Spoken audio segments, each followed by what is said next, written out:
xaggan ayaad ka ogaan kartaa inaad haysato versionkii ugu dambeeyay oo shirkadu ku talinayso. maanta ay taariikhdu tahay 17 bishii 2026. saaxiibada sharafta leh ku soo dhawaada Somali Sidor.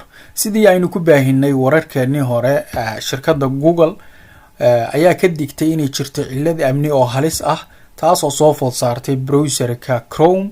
marka shirkaddu waxay kula talinaysaa macaamiisheeda inay iska hubiyaan inay isticmaalayaan versionkii u dambeeyay ama noocii u dambeeyay ee cusboonaysiinta ah oo ka bilaabanaya nambaradan 145 kuna dhamaanaya 75 ama ka bilaabanaya 145 kuna dhamaanaya 76. oo haddii aad isticmaalayso Mac ama Windows. laakiin haddii aad isticmaalayso Linux waa inuu noqdaa versionka ka bilaabanaya 144 kuna dhamaanaya 75.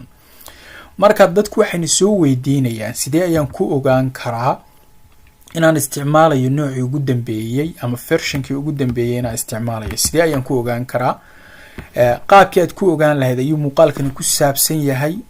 shirkaduna waxay ku talinaysaa inuu qof kasta oo isticmaala browserkan Google Chrome inuu iska hubiyo inuu isticmaalayo versionkii u dambeeyay oo sidaan hore aynu kugu sheegnay nambarada tan.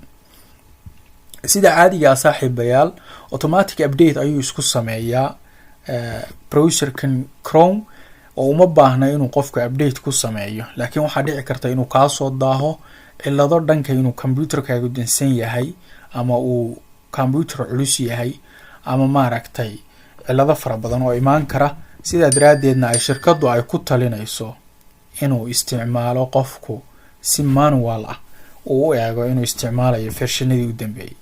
muuqaalkana si fudud ayaad ku baran kartaa. dadkana soo weydiiyay waxaana tagaysaa Chrome-ka ayaad soo kicinaysaa. haddaan soo bilaabo, double click baad siinaysaa Chrome-kaaga ama browserkaaga Chrome-ka ah. kadibna waxaad tagaysaa dhankan midig 3 dhibcood ayaad tagaysaa. markaad tagto hoos ayaad u jiidaysaa, waxaad tagaysaa meeshan ay ku qoran tahay help.